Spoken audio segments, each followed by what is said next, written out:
Hello, everyone, and welcome back to the Fantasy Football Universe. I am your host, Aaron St. Dennis. Follow me everywhere at FF Mad Scientist.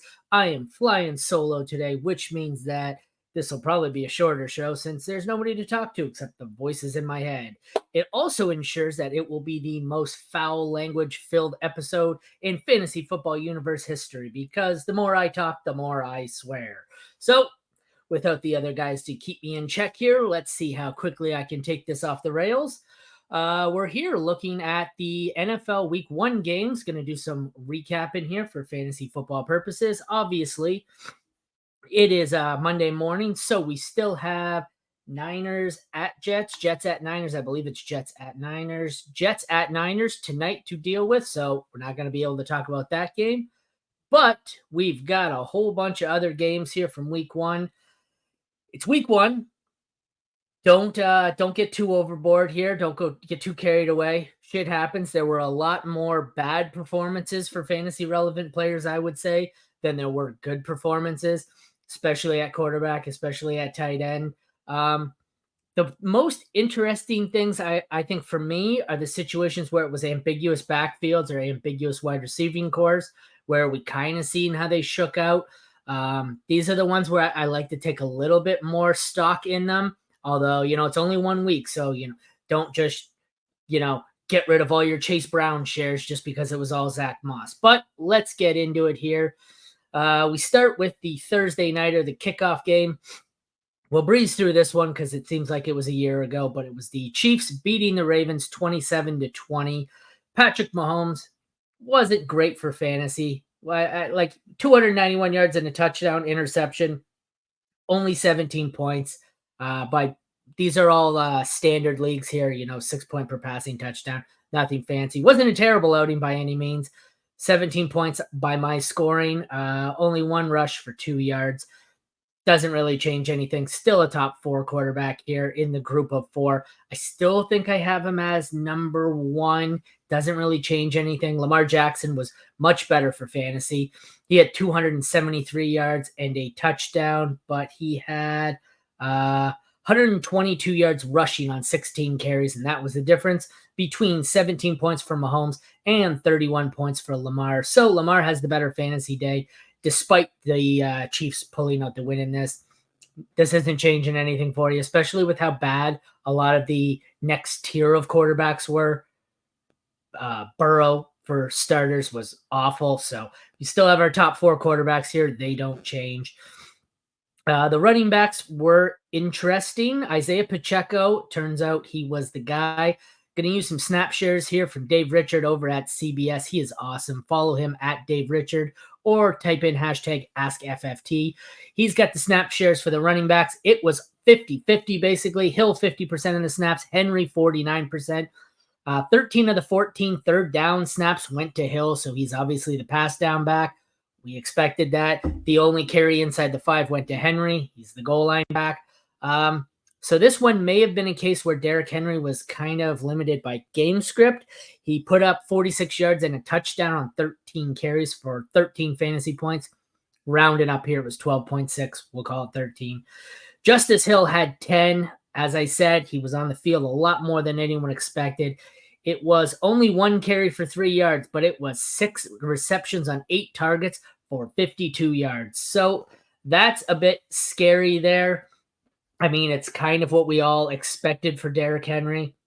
He's the rushing downs back. He's never been that pass catching back. Isaiah Pacheco, on the other hand, he was on the field for 80% of KC's snaps, every snap inside the 5, which was 1. The only usage Samaje Perine seemed to get here, he had 16%. Carson Steele had 6 or 8%. Perine was on field for 6 of 9 third downs. That seemed to be the only use he got. It was still only 1 catch, 2 targets, 10 yards for Perine. Isaiah Pacheco went 15 carries for 45 yards and a touchdown. Not great, 3 yards per carry on the ground. He did have 2 receptions for 33 yards, put up 16 points. So the overall production for fantasy wasn't great for Pacheco. It was solid, 16 points. But the usage is definitely something very encouraging. The receivers here, we have Zay Flowers, had the shortest ADOT I've ever seen. 2 carries, 14 yards, 6 catches for 37 yards, and a receiving first down. Sorry, not a touchdown. He only had 9 points. Bateman had 2 for 53. Not a great day for the receiving core of the Ravens. Xavier Worthy, 1 carry for 21 yards and a touchdown. It was an awesome play. 2 catches, only 3 targets, 47 yards, and a touchdown there. 20 points in his debut. Looked awesome. Rashee Rice had 7 catches on 9 targets. Most targeted receiver there. He's great to buy low there. If you have everyone overreacting to Worthy, Rice was still easily the most targeted player in the game. 103 yards. He's awesome. I really like the way Rashee Rice produced. Obviously, didn't get in the end zone. That's why only 16 points, but I know it's going to sound crazy. I still prefer Rashee Rice here. I think the usage was much, much better. Saying hello here, guys. Thank you for checking in. I'm on both screens, kind of running everything myself there, so I may not get to the comments in the timeliest of manner, so let's run through a few here. Should you worry about DK? No, I don't think so at all. This was one we had in our pregame sit start. I wasn't sure if he was going to be shadowed by Surtain. I said if we could confirm that Surtain was in fact going to travel and shadow him the whole game, I was out on him because he did terrible. He just seems to do terrible when he's shadowed. And that's what ended up happening. He got shadowed. He got shut down. Everything went to Tyler Lockett. I don't think this is this is going to happen on a regular basis, but just tells you how good Patrick Surtain is. I'm not worried about him. I think he's a great buy low. Let's talk about how inefficient Kyren Williams was. He was my sit everywhere. I get you're being sarcastic. He's not really a bum. That's the Detroit Lions run defense.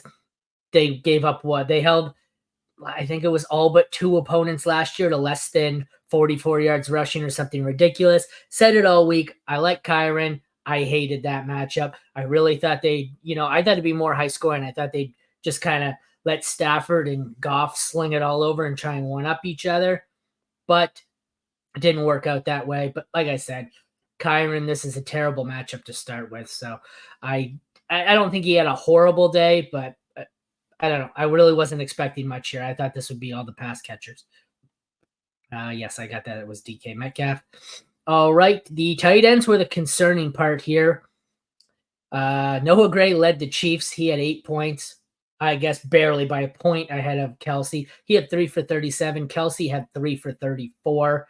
I think this is still Travis Kelsey. I know the signs of decline are coming here for Kelsey, and there's more weapons than ever before. And Noah Gray, I think, will eventually get his shot, but I still see Kelsey, being productive this year. I'd probably, if you're not a contender in Dynasty, I'd be looking to get rid of him.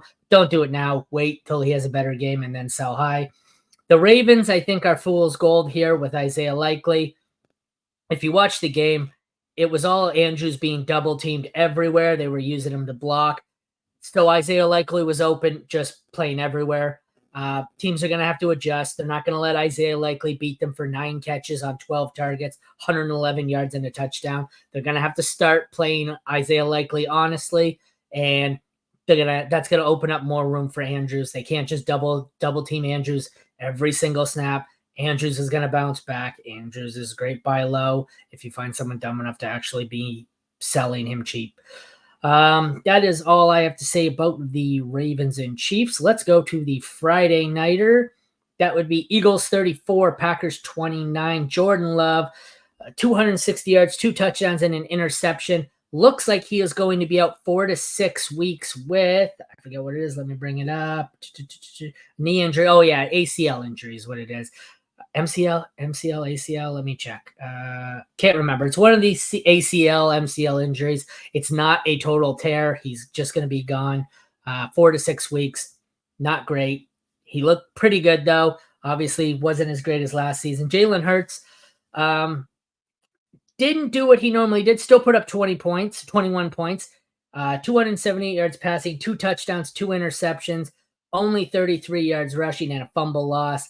I thought you could notice the difference here without Jason Kelsey. You could also notice what it's like for him to have a legit stud at running back for the first time.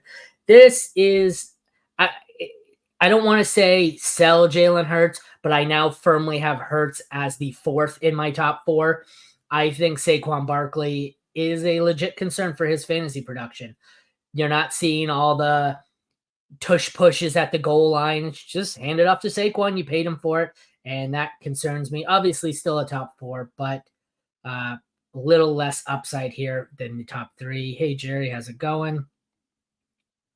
Running backs, we have Josh Jacobs put up 14 fantasy points, 84 yards, 2 catches for 20 yards. All the volume there is his. I'm buying low on him. I know it's not a great day. It's not a terrible day. I think he's awesome, especially with Jordan Love being out 4 to 6 weeks. I don't trust any of the pass catchers who we'll get to. I think they're going to lean on Josh Jacobs, whether it's Malik Willis, Ryan Tannehill, whoever the hell they bring in at quarterback. Saquon Barkley, probably maybe the RB1 of the week. I'm not sure who topped him. I'm sure there was, somebody else. 24 carries for Saquon, 109 yards, 2 touchdowns, 2 catches on 2 targets, and a touchdown there. 23 yards receiving. Saquon was awesome. He looked awesome. I don't know. Obviously, he's not going to carry on with this 3 touchdown per game pace, but he was spectacular. The receivers is where it really gets interesting. Reed led the Packers. He looked great. He had 4 for 138 yards and a touchdown, 6 targets. Christian Watson had 3 catches on 5 targets, 13 yards, saved by the touchdown. Dobbs, 4 catches, 7 targets, 50 yards. Wicks, no catches on 3. So you're seeing all these guys with 3, 4, 5, 6 catches. So it's pretty much I don't want to call it a 4-way split because it's not with Wicks. It's a 3-way split here with Reed, Watson, and Dobbs. That scares the shit out of me on a weekly basis. You see Reed was awesome. Watson, Dobbs, and Wicks sucked. That's going to be even more volatile without Jordan Love at quarterback. So for the time being, I'm probably sitting as many Packers as I can, at least in the receiving core. The Eagles, on the other hand, A.J. Brown goes 5 catches on 10 targets, 119 yards and a touchdown. Devonta Smith, 7 catches on 8 targets, 84 yards. So as we expected, it's a 2-man receiving core there in Philly.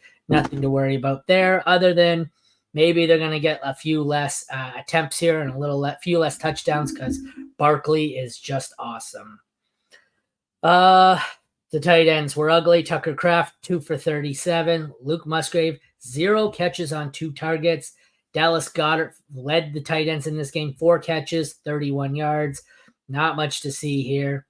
Goddard, Kraft, Musgrave, I think they're still rosterable tight ends. I'm not looking to start any of them next week. None of them were great, but they should all bounce back. Having said that, Packers, I'm leaving everyone except for Aaron Jones on my bench until Jordan Love is back. Dallas Goedert, I'm never all that high on, but he's still a low-end tight end 1. I mean, 8 points this week, that's probably good for tight end 4, given how bad tight end was. At one point, I looked and 2 of the top 4 tight ends were Saints tight ends, and it wasn't Taysom Hill. It was Foster Moreau at 2, and I believe it was Juwan Johnson at 4. So it was ugly this week. All righty. We can move on to the first of the Sunday games on this slate. Steelers beat the Falcons 18-10. Justin Fields plays instead of Russ. Didn't look great. Didn't look terrible. 156 yards, no touchdowns. Only 57 yards rushing on the ground. I know everyone was saying it's going to be 100 yards. It's going to be 100 yards. Well, this is what happens when he doesn't rush for 100 yards and he doesn't score a rushing touchdown. He puts up 14 points. He doesn't flat out kill you like Kirk Cousins did, who put up 8 points. He just, if he's not rushing, he has no upside here because he's going to, this 156 yards passing, that's going to be maybe a high point for him. It might be the norm, but he's not going to break 200 very often. Kirk Cousins looked terrible, looked a little rusty. 155 yards passing and a touchdown, 2 interceptions. That's the difference there. Absolutely no rushing, but what do you expect? Quarterback coming off an Achilles. He's 36 years old. So nothing surprising there. First game with a new team. Obviously got off to a slow start. I don't know what else you would expect from it. I would imagine there are better days ahead for Kirk Cousins. Let's get to the running backs here. Bijan Robinson was awesome. Tyler Algier was not really a factor. Only 3 carries for 21 yards. Still a decent yards per carry, but he was just a breather back. 18 carries for 68 yards for Bijan. 5 catches for 43 yards. Put up 17, almost 18 fantasy points. Steelers was all Najee Harris. Jalen Warren only carried the ball twice. Cordero Patterson carried it 4 times. Warren was obviously limited. You could tell the ankle was bothering him. Najee Harris, 20 carries, 70 yards, 1 catch for 9 yards. Najee is the man for the next couple of weeks for sure. I don't write this one off. I know it's kind of an ambiguous backfield still. I don't write it off as completely being won by Najee because I don't think it's that easy.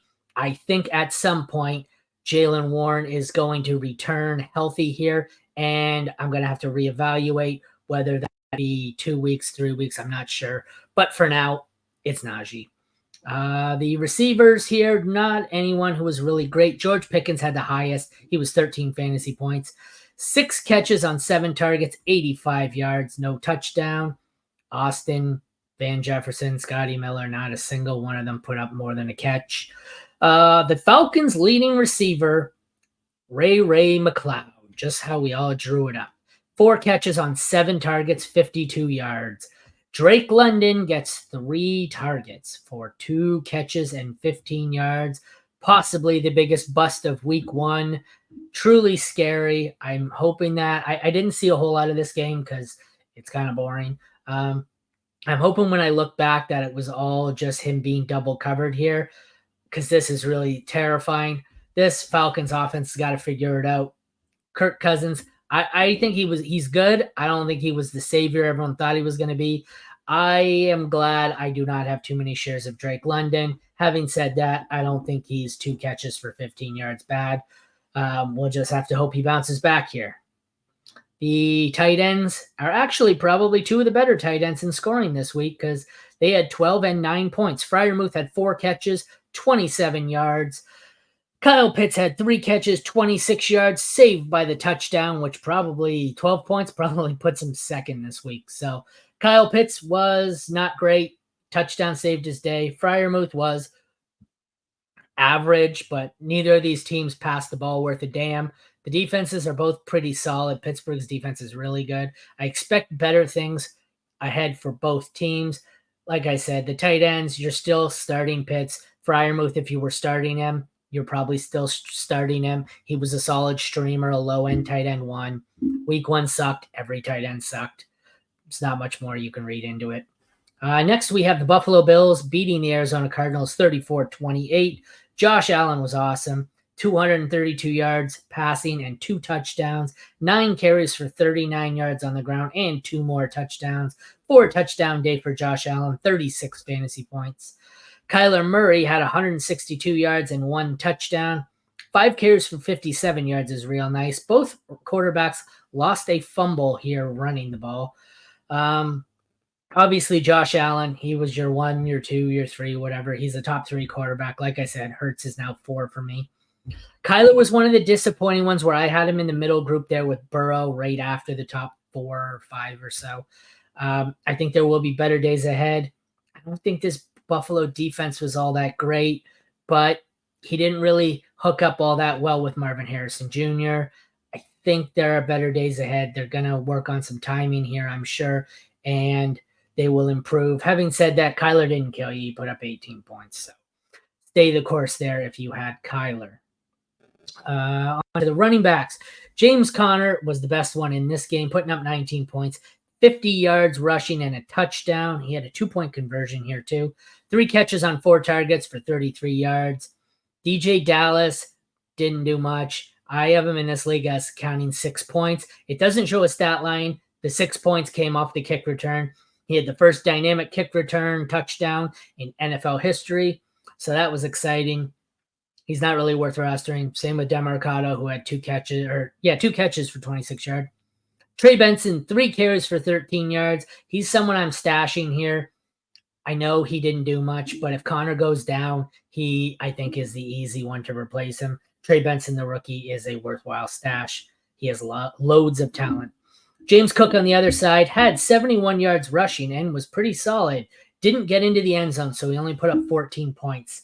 3 receptions for 32 yards on 3 targets. Again, this is a decent day for James Cook, but if Josh Allen continues to vulture all of his, touchdowns, this could be a similar situation to DeAndre Swift last year, where even when Swift has a great game, it's not a great game for fantasy because Jalen Hurts just comes in and vultures all the 1-yard touchdowns and leaves him without a touchdown, like we've seen here with Cook. Ray Davis had 13 yards, 1 catch for 14 yards, was not nearly as involved as some people had projected. I think this one's clearly the James Cook show in Buffalo. Wide receivers, the leading one for the Falcons is Greg Dortch, who had 6 catches, 8 targets, and 47 yards. I did not see that coming. He had more targets than Michael Wilson and Marvin Harrison Jr. combined. Wilson had 1 catch on 2 targets, 5 yards. Got a touchdown, though, to make him not a total dud. Marvin Harrison, on the other hand, 1 catch, 3 targets, 4 yards. Not a great start for the rookie. Obviously, don't cut bait yet. It's what we do. They're rookie receivers. They take some time to, get going. Just hold tight with them. Khalil Shakir was the top fantasy producer on the Bills. 3 catches, 3 targets, 42 yards, and a touchdown. Not a great day, but we see another player saved by the touchdown. Matt Collins, 2 for 25 and a touchdown. Keon Coleman, 4 catches on 5 targets and 51 yards. Not bad. Didn't get into the end zone. Not much else to see here. Curtis Samuel, 2 catches, 15 yards. It's a lot of players in this game were a case of if they got into the end zone, they were great. If not, they were just meh. The tight ends were slightly disappointing, I guess you would say. Trey McBride was the best with 10 points. 5 catches on 9 targets. So we have another guy here with significantly more targets than he had catches because it looked like Kyler wasn't necessarily dialed in. But 5 catches, 9 targets, only 30 yards, no touchdown to ruin his day. Dawson Knox had 1 catch on 2 targets for 23 yards. Dalton Kincaid, 1 catch on 2 targets for 11 yards. Neither offense was really dialed in as far as passing goes, but I'm not bailing on McBride or Kincaid. It's still early in the season. It takes these teams a couple of weeks because nobody plays their starters in the preseason anymore. So, I don't understand why. I get it. Okay, I shouldn't say I don't understand. You don't want to be that team who plays your star and loses Justin Jefferson in week 3 of the preseason. But at the same time, these teams who play some of their starters a little bit more into the preseason, they typically hit the ground running a little bit more. And especially like one of the teams, next we're going to go to the Bears over the Titans 24-17. The Bears would have been a prime example. Rookie quarterback, rookie receiver, free agent running back. Seems like a situation where I would have played my starters at least 1 game there. I get it. You're risking injury, especially with Keenan Allen, who that's what he does. But on the other hand, they did win, but your offense looked like shit. So I get it. It's a paradox, but you got to do what you got to do. Quarterbacks in this one, Will Levis looked awful. 127 yards and a touchdown, 2 terrible interceptions, lost a fumble, 4 carries for 36 rushing yards, 10 fantasy points. God, was he terrible. Still outproduced Caleb Williams, who put up 8 fantasy points. 93 yards passing, did put up a 2-point conversion, 5 carries for 15 yards. These two quarterbacks looked awful. There will certainly be better days ahead for Caleb Williams. I think there will be the odd one ahead for Will Levis too. I've been saying a lot. I think he has Sam Howell potential here or poor man's Josh Allen. But I always said that Sam Howell was poor man's Josh Allen too. Like, I don't think they have the upside. They're never going to be the studs like he will. But Will Levis and Sam Howell, I always said, are going to come out. And when things go right, they're going to put up that 5-touchdown, 40-point fantasy game. And when things go wrong, you're going to see 4 interceptions, a fumble, 80 yards passing. You're going to see days like this where Levis, the decision-making was just poor, and it didn't work out for him. And you're going to have that happen. But Running backs, we see Tony Pollard is indeed the guy, at least through week 1. I don't know how far you want to read into this, but I can tell you if I'm faced with a Pollard versus Spears sit-start decision, it is Pollard until I see otherwise. Spears did not take over as much as everyone had hoped. Pollard put up 19 points, 82 yards on 16 carries and a touchdown. 3 catches, 4 targets, 12 yards. Tyjae Spears had only 4 carries, 21 yards rushing, 4 catches, 4 targets, 11 yards. I'm going to try and scroll down. I'd like to see, where is it, Dave? Come on. I'm trying to find this game on Dave's little scorecard here. He doesn't have this one up late. I think this was, there it is. Sorry. Snap share, Tony Pollard, 62% of snaps. Tyjae, 44%. Although Tyjae was in for 13 out of 14 third down. Didn't get any of the snaps inside the 10. So unless it was an obvious passing down, it looks like it's the Tony Pollard situation, the Tony Pollard show, which is not great. I don't have any Tony Pollard.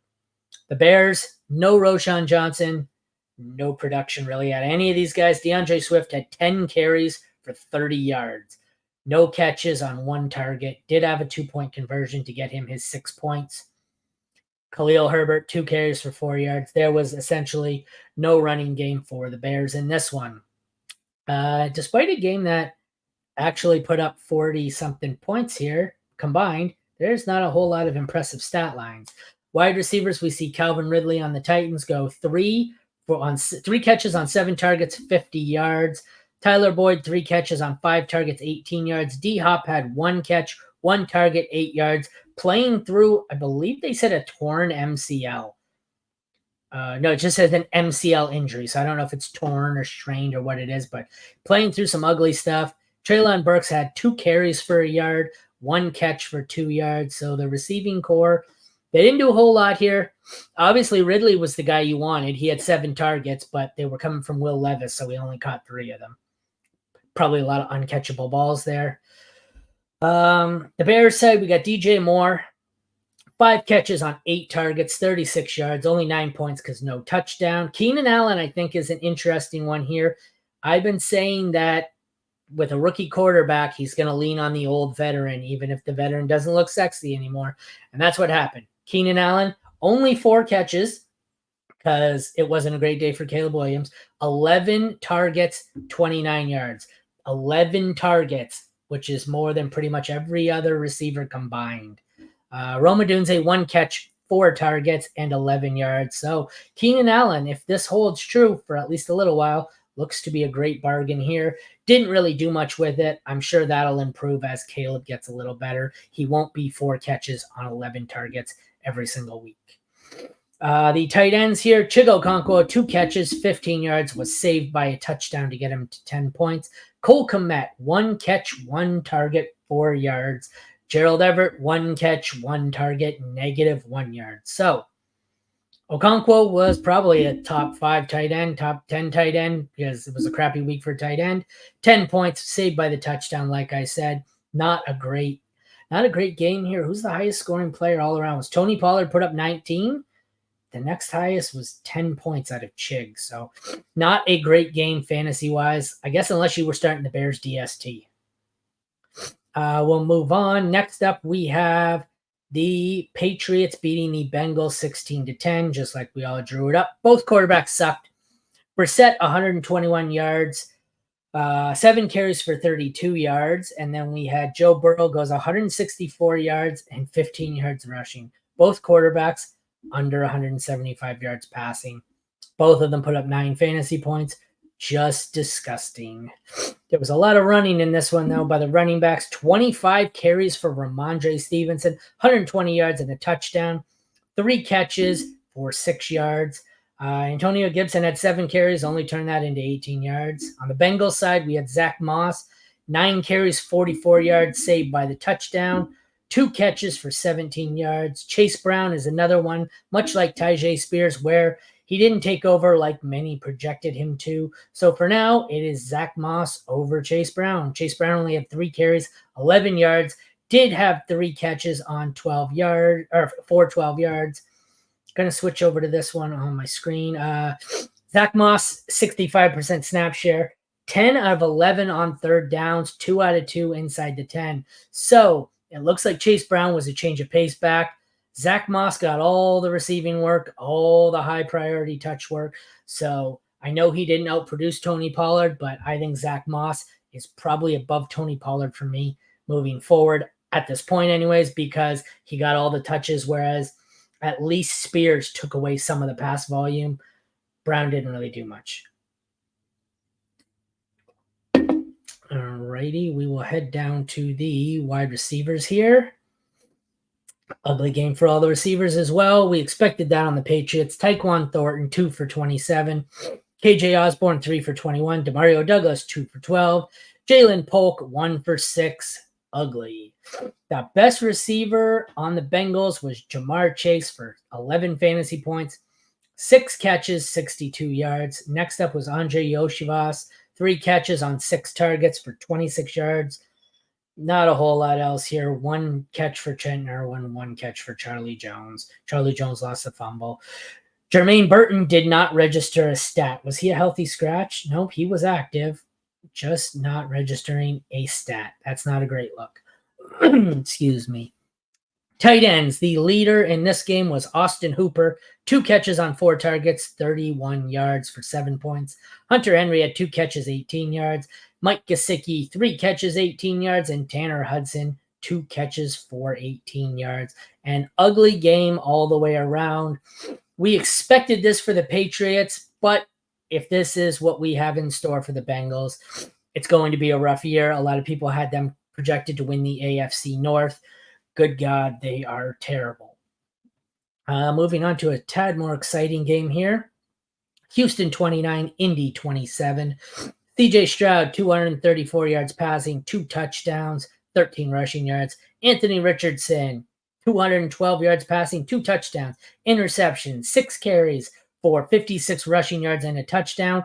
A couple of the most impressive touchdown throws you will ever see, followed by one of the worst interceptions you will ever see as well. So both of them, I think, of the middle group of quarterbacks here between the top 4 and, the next nasty group, I think these guys were 2 of the more impressive ones. Richardson, I think, is putting himself in the conversation for me. He's still 5 behind Jalen Hurts, but there is some potential here. He continues this, and if he can make a little bit better decisions here, I think he has the potential to overtake Hurts in my rankings. But for now, we'll leave Hurts there. The running backs. Joe Mixon, have a day, 30 points. 30 carries, 159 yards, and a touchdown. 3 catches, 19 yards. No other running back on the team did much. Dameon Pierce, 3 carries, 16 yards. JT on the Colts, 16 carries for 48 yards and a touchdown to make him fantasy relevant. No targets. Wasn't a great day for him. But like I said, the touchdown saves his day. The best stat lines are in the receivers here. We had Stephon Diggs putting up 20 points. He had six catches on 6 targets, 33 yards, 2 touchdowns, though. Nico had 6 catches on 8 targets for 117 yards. Tank Dell, 3 catches on 7 targets for 40 yards. So we see between the 3 of them, we have 6 targets, 7 targets, 8 targets. So it was pretty much an even split, which is what we expected. And the best one out of the 3 is going to be whoever scores 1 or multiple touchdowns. And that's what happened here. And it was Diggs. The other side of the ball, just like we all drew it up, Alec Pierce was the best receiver in the game. 3 catches, 125 yards, 1 touchdown on that ridiculous 70-yard rainbow Anthony Richardson just heaved up in the air. Ashton Dulin only had 1 catch, but it was a 54-yard touchdown. The other impressive throw by Richardson. Michael Pittman saw all the volume, 4 catches on 8 targets, only 31 yards. He was double covered most of the day. He didn't get any of the impressive deep throws here, so he was disappointing. Tight ends were terrible. No Indy tight end registered a stat. A target for Granson, target for Mo Alley Cox. Nothing more from them. Dalton Schultz had 3 catches for 16 yards. He is cooked, but like we said all along on the FFU, there's 3 receivers here, Joe Mixon, how the hell are you going to find any volume for Dalton Schultz? And he's been a volume-based tight end for pretty much his entire career. Miami Dolphins 20, Jacksonville Jaguars 17. Tua goes 338 passing yards, only one touchdown, giving him 21 points. The lack of touchdown upside there, which was vultured by Achane, kind of limited an impressive outing for him. Trevor Lawrence, not nearly as impressive, 162 yards and a touchdown. Put up 14 fantasy points. Didn't look great. It wasn't a great day for the Jags offense against the Miami defense that I don't think is very good. So I have some concerns here about Jacksonville. I think at this point, I'm preferring Tua over Lawrence. I think neither of them, you're probably not starting either of them in a single QB. You're obviously starting both of them in Superflex. I think they're both worthwhile streamers. Like I said, I prefer Tua here over T-Law. The running backs, we have ETN, 12 carries, 44 yards, and a touchdown, 2 receptions and 15 yards for him. Tank Bigsby got 12 carries and 73 yards, so that is the problem there. ETN got all the pass volume, but it was about a 50-50 split between him and Bigsby on the ground, and Bigsby was noticeably more efficient. That worries me. I think Bigsby could be a great buy low guy here. I'm writing this down for a later article. So that worries me a little bit. We're going to have to see how that shakes out. Miami side of the ball, it was the Devon Achane show. 10 carries, 24 yards, and a touchdown. Raheem Mostert had 6 carries, but only for 9 yards. The biggest difference here, besides the rushing efficiency and the touchdown, I guess, for Achane, was in the passing game. 7 targets, 7 receptions for 76 yards for Achane. Mostert has 2 receptions on 3 targets and 10 yards. So this might be one of my biggest misses here if this holds true. I hope it doesn't. Trying to find some more data on this one. It was 54% snap share for Achane, 43 for Mostert. It was about 50-50 on the third downs. Achane got both carries inside the 5. This one scares me. I have a lot of Mostert, and it looked like he is the clear backup here behind Achane. I don't know if backup's what you want to call him. He is the clear 2 or the 1B at best. Those Achane shares Jesse loaded up on, starting to look good. We'll see if it holds. Receivers, Brian Thomas Jr. looked to be the best here. 4 catches on 4 targets, 47 yards and a touchdown. Gabe Davis, 3 catches, 62 yards. Christian Kirk only had 1 catch on 4 targets for 30 yards. Tyreek Hill, fresh out of the slammer, 7 catches on 12 targets, 130 yards and a touchdown. Jalen Waddle, 5 catches on 5 targets and 109 yards. Decent day for both receivers on the Dolphins, which is normally what we expected. Waddle left at one point with an injury, but came back, which is also what we expected. Tight ends were all useless in this game. 1 catch on the Dolphins side for Jonnu, 1 catch for Durham Smythe. Who's Jay Hill on this team? Julian Hill. That's a name I haven't even heard before. Julian Hill. Anyways, bunch of guys on the Dolphins with 1 catch. Evan Engram on the other side was massively disappointing. 1 catch on 4 targets. Trevor Lawrence did not exactly look locked in this one. Hopefully he can get the passing issue straightened up here because he looked brutal. Moving on to a game I did not see coming. My other big miss, I think the Saints are terrible. This is either a big miss by me and the Saints are going to be good, or I'm right about the Saints and the Panthers are the worst team in football. Derek Carr, who suddenly looked playable, 200 yards passing, 3 freaking touchdowns for 28 points, because that's how we all drew it up. Next, we have Bryce Young, who had 161 yards and 2 interceptions, who was outproduced by Taysom Hill, who had 5 carries for 35 yards and 1 catch on 2 targets for a receiving yard. Bryce Young looked truly awful. I was really hoping he could make that year 2 leap. He did not do it very much in week 1, at least. I think the Saints defense might actually still be decent. That could have been it, but 47-10, good God. The running backs, Miles Sanders led the Panthers. 5 carries, 22 yards. Chubbard had 6 carries, 14 yards.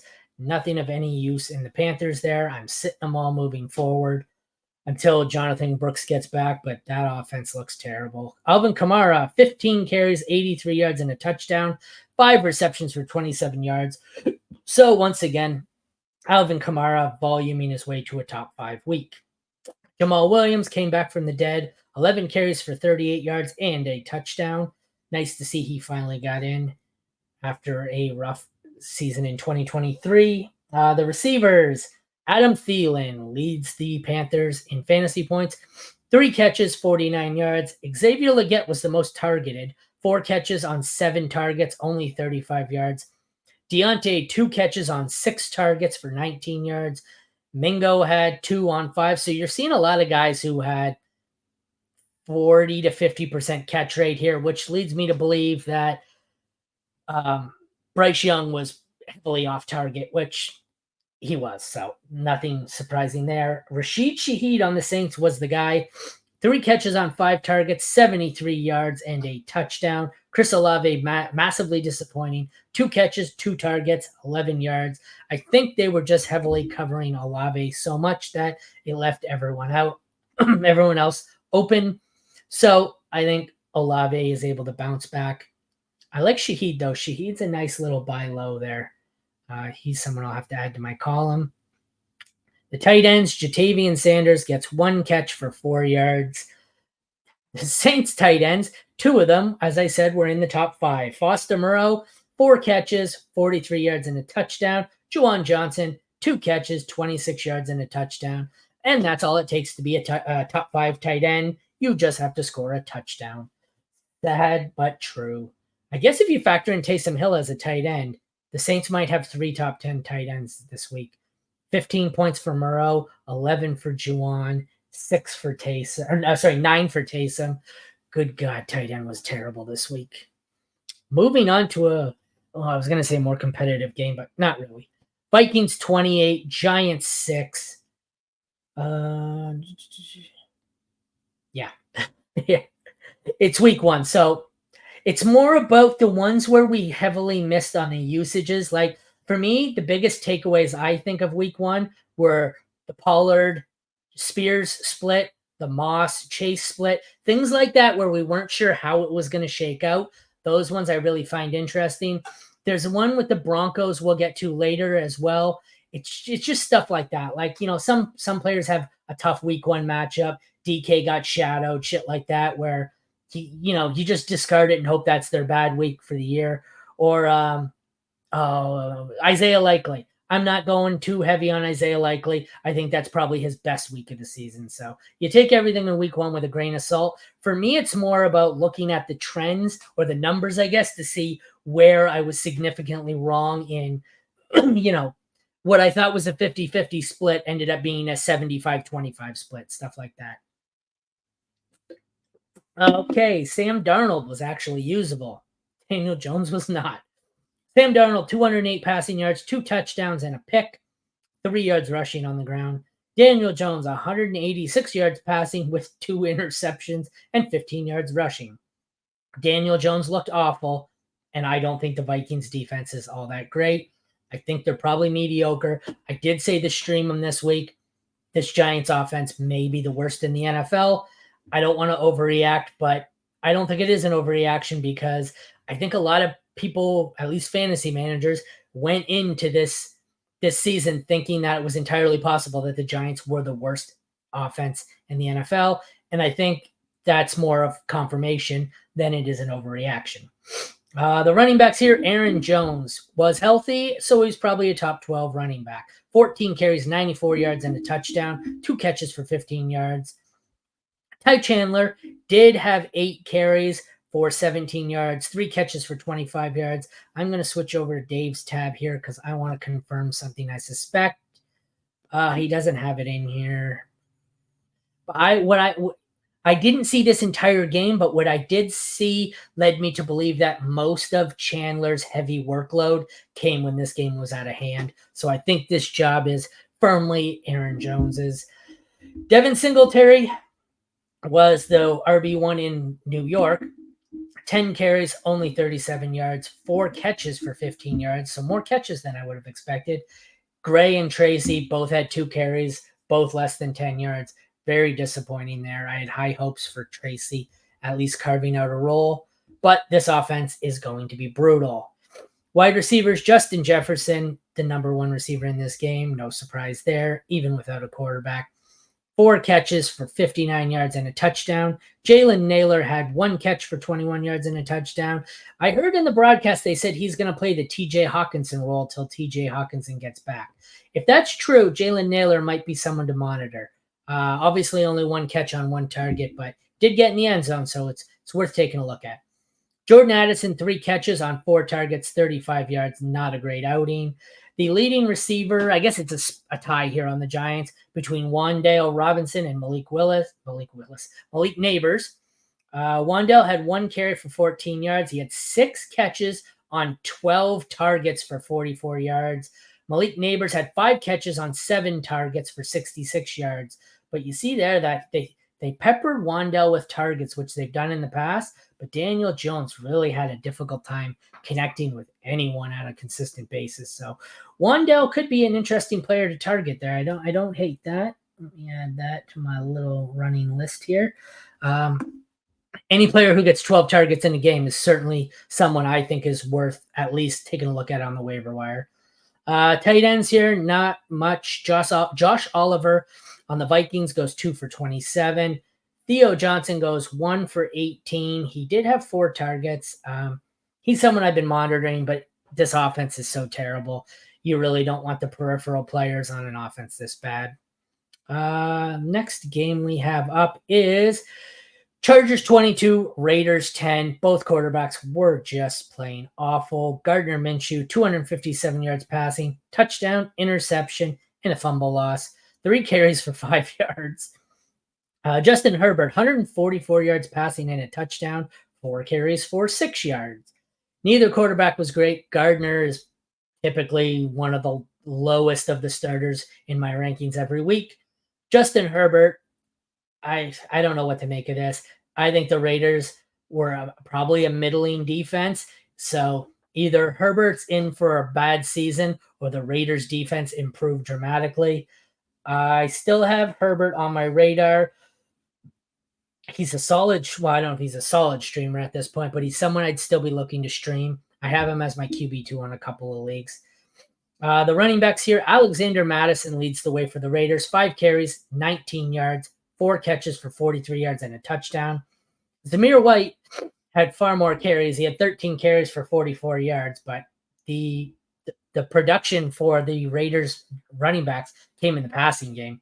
And that mostly, so 2 catches on 2 targets for Zamir, 4 catches for 6 targets for Madison. So it came all in the passing game. So Madison is an interesting waiver wire target there. Not sure how this will play out. The Raiders, I thought at the beginning looked like they were going to be a better offense, but they just couldn't score. They moved the ball all right, just couldn't score. J.K. Dobbins is another one here where I had this going as Gus Edwards. It looked to be J.K. Dobbins. Not necessarily in workload. That's what worries me. It was 10 carries for Dobbins, 11 carries for Gus. So it was about an even split. My worry here is that the Chargers coaching staff will just see that Dobbins was so much more efficient. 135 yards for Dobbins to 26 for Gus. Dobbins also had 3 catches for 4 yards. So the catches help, the yards don't. This is a worrisome one for me. I don't really like anyone in this situation. I thought Gus was more likely to be healthy and more likely to start as the lead back. I think right now it's probably Dobbins. I don't really want to buy in on this because I don't think there's any way Dobbins' health holds up. So if you had to ask me, despite how impressive he looked, Dobbins would rank 3rd for me out of the running tally we're keeping here with Pollard and Zach Moss. Dobbins looked great, but good God, he's never healthy. The receivers here, Devontae Adams, 5 catches, 59 yards. Nobody else really did much. 3 for 61 for Jacoby Myers. I guess that's not a terrible day. Brian Daboll announces Daniel Jones is still his starting quarterback. So the Giants are still the worst offense in football. Switching over to the Chargers, it's Ladd McConkey who leads the way in production. 5 catches on 7 targets, 39 yards receiving and a touchdown. Quentin Johnston is second with 3 catches on 5 targets for 38 yards. 2 catches on 4 targets for 15 yards for Josh Palmer in a disappointing day. I think this one's going to be a nightmare.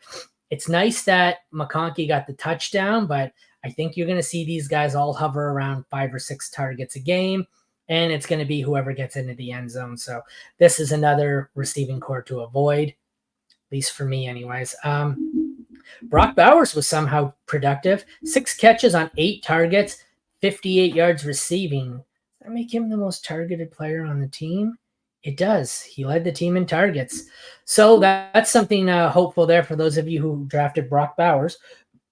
Michael Mayers, 2 catches on 3 targets for 3 yards. Chargers tight ends, Hayden Hurst had 2 for 33. Will Disley 1 for 13. Not much to see here. Like I said, it's a positive sign for those of you who drafted Brock Bowers. Not much else. All right, Seattle Seahawks beat the Denver Broncos 26-20. This game seemed a lot more one-sided. I'm not sure how the Seahawks only won by 6.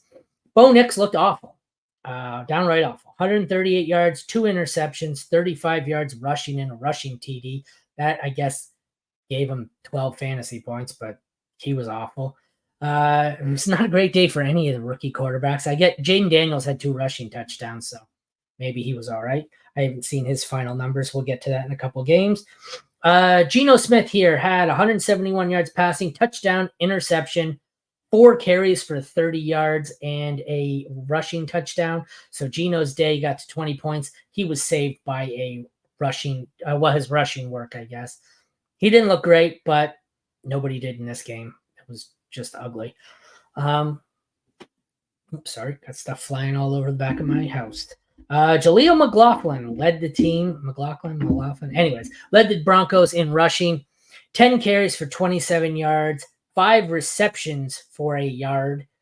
4 points is what it amounted to. Javonte had 8 carries for 23 yards. Estime 2 carries for 14. A combined 9 points for these 3. So ambiguous backfield here turns into useless backfield. Ken Walker was not useless. 20 carries, 103 yards, 1 touchdown, 2 catches, and 6 yards. Zach Charbonnet, though, will be the most added player this weekend. 8 carries for 12 yards, 2 receptions for 29 yards, and a receiving touchdown. Why add Charbonnet, you may ask? It's because Ken Walker left the game injured. We do not have an update on him, but until we do, Zach Charbonnet is going to be the most added player in fantasy for sure. The receiving cores were a bit of a mess. On the Broncos, we have Josh Reynolds leading the way. 5 catches on 8 targets for 45 yards. Devon Vele finishes just below him. 8 catches on 8 targets, but only 39 yards. This one, there's point per first down in this, so Reynolds scored slightly more. Cortland Sutton, do not drop him. Only 4 catches for 38 yards. It's on 12 frickin' touchdowns. So by my count, those receivers there alone have a combined 3 players for 28 targets. Just Bo Nix was not great in his debut. So I'm still holding on to Cortland Sutton. I think Devon Vele might be a decent buy low as well. We'll add him to my list. I'm not sure if this continues. I'm not sure if this is an offense I really want to buy in on. But if you're desperate, there have been worse players added. Seattle Seahawks were led by Tyler Lockett because, of course, they were. 6 catches, 7 targets, 77 yards. DK Metcalf was a bust. 3 catches for 29 yards. He got shadowed by Patrick Surtain. We weren't sure if that was going to happen. It did happen. DK can't beat shadows. He just, for some reason, despite his size and speed, he can't beat being shadowed by the number 1.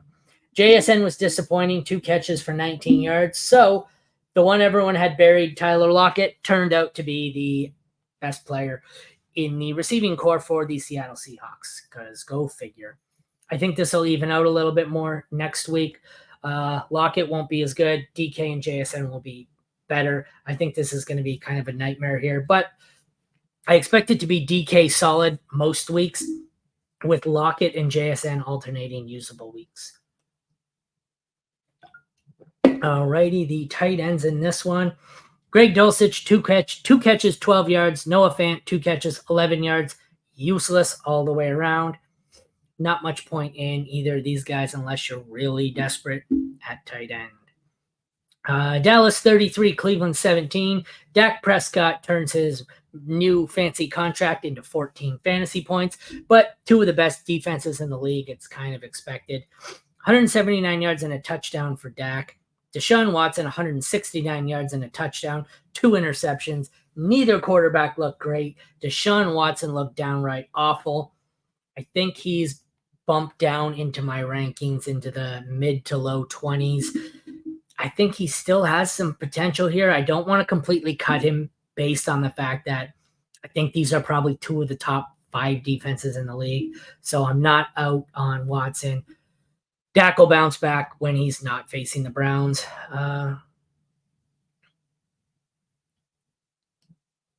Yeah, I don't know what the hell happened there. JSN, I think Geno struggled to connect at all, and it was a lot of Ken Walker.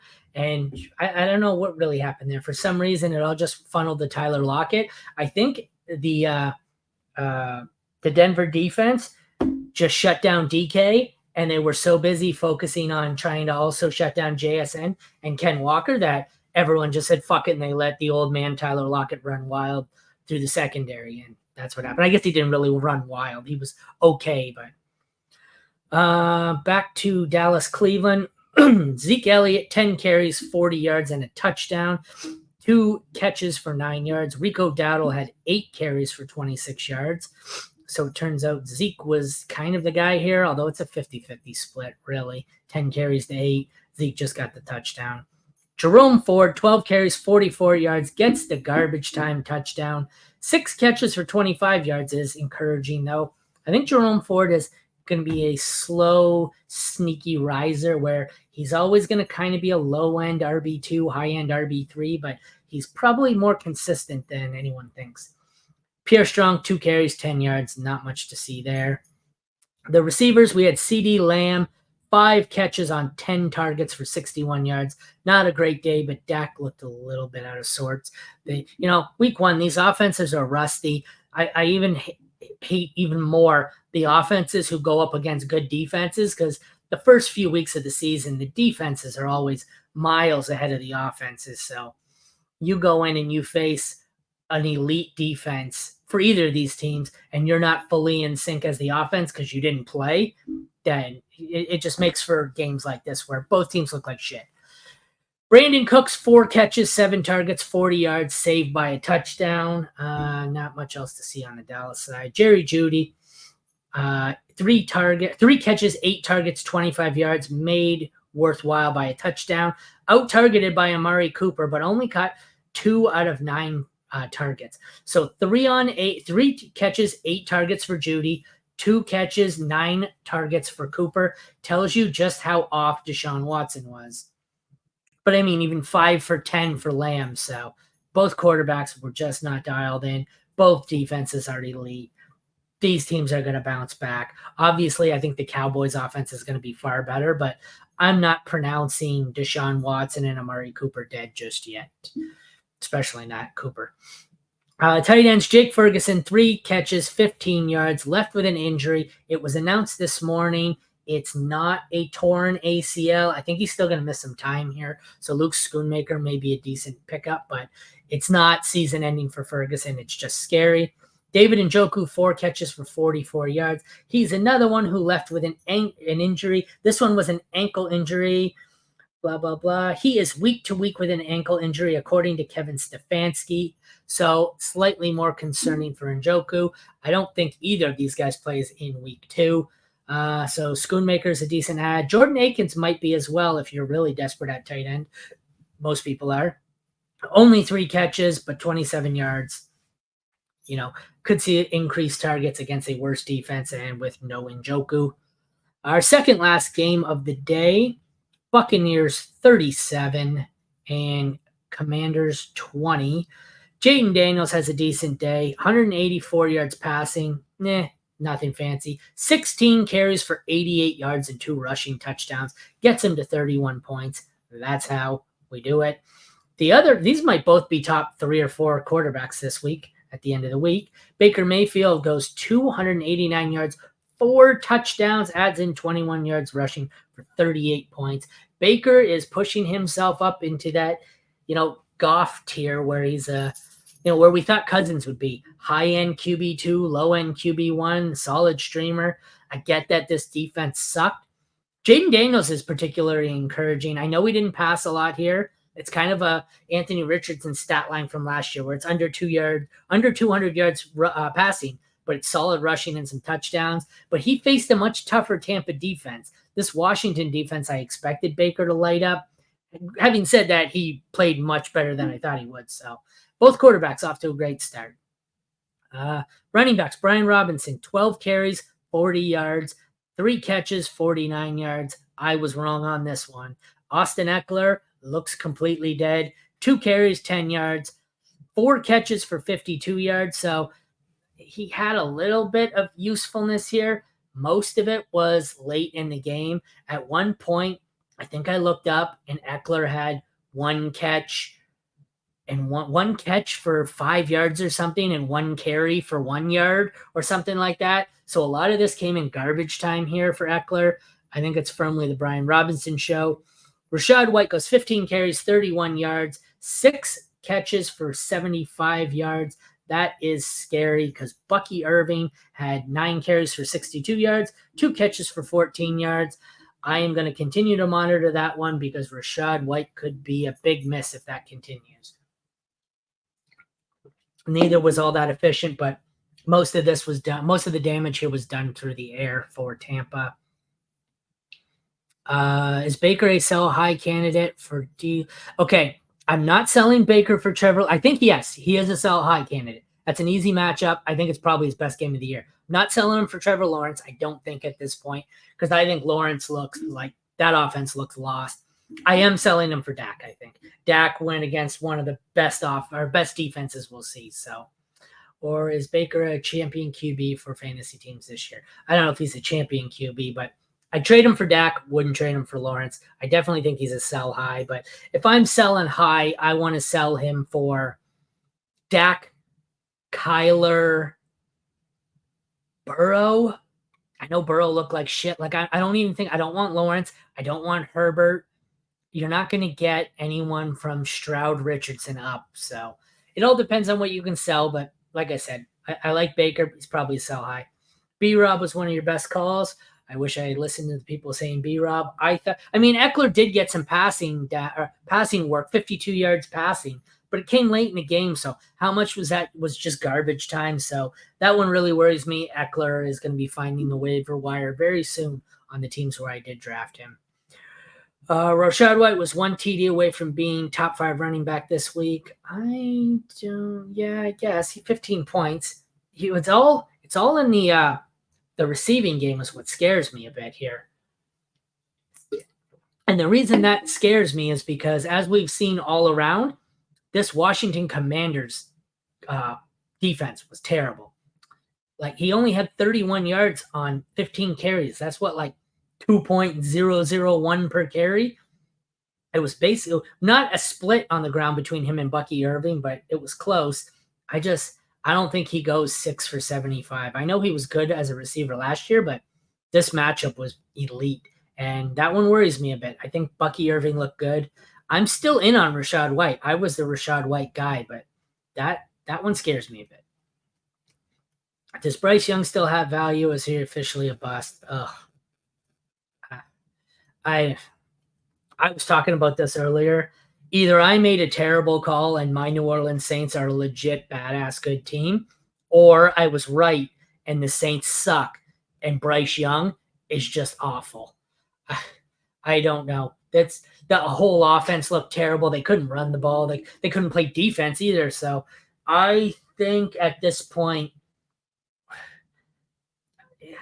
trade him if you can. What are you going to get for him? I mean, in Superflex, you could trade him now, but can you get a second for him? And even that's like you don't want to sell a guy you probably took with a high pick last year for just a second rounder. But I don't know. I think I'm out on Bryce Young. He just looks god awful. To close out this one, let's go. Luke McCaffrey leads the Commanders, 3 catches, 18 yards. Terry McLaurin, 2 for 17. Tampa, they were all over the field. 5 catches, 61 yards, and 2 touchdowns for Mike Evans, and it's not even the playoffs yet.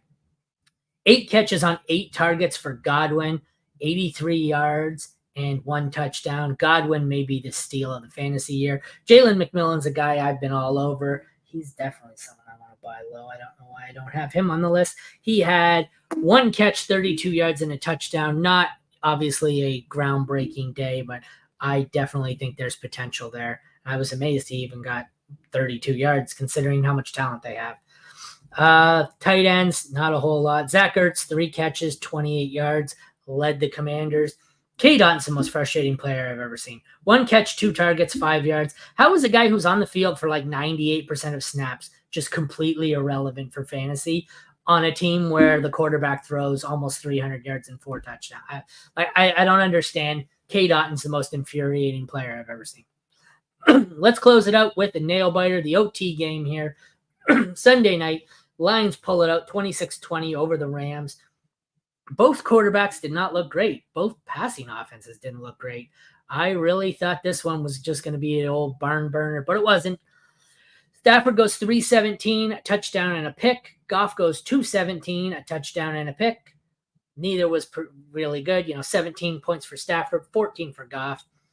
The running backs were a little bit better. Kyron goes 18 for 50, saved by the touchdown. 50 yards is actually, he hit the over. I think the over-under is 45 rushing yards here. So he hit the over. That's a line I think the Lions only gave up twice last year.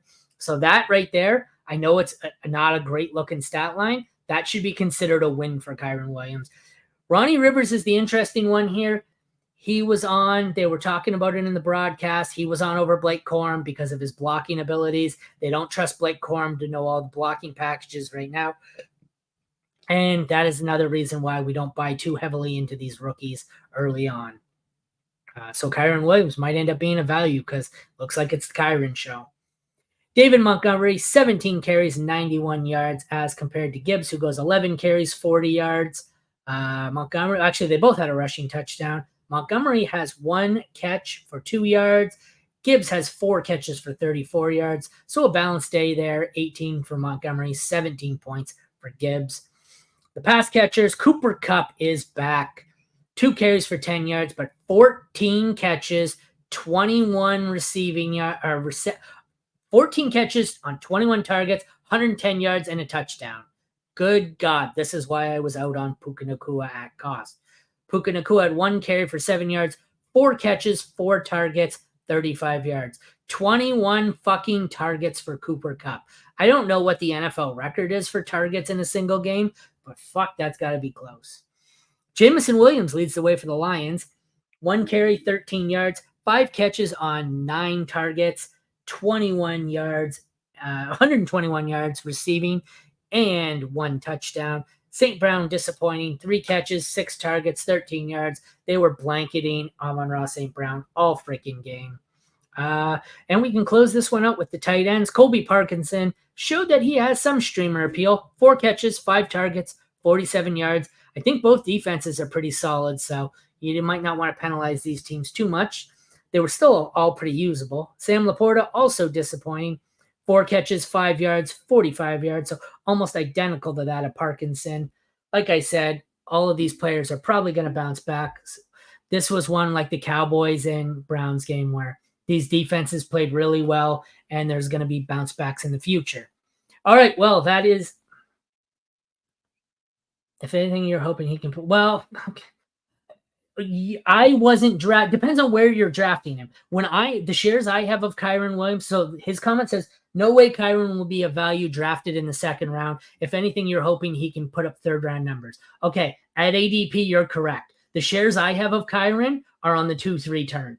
So I agree. I think he could be a value he will be a value in the 3rd. He could be at the back end of the 2nd. I was more so saying that it's a case of Blake Corum worried me a bit. I didn't think Kyron was just going to be the guy. And now seeing that it is just going to be Kyron and Blake Corum is barely usable in this offense, I think it makes me feel a little bit better about Kyron here.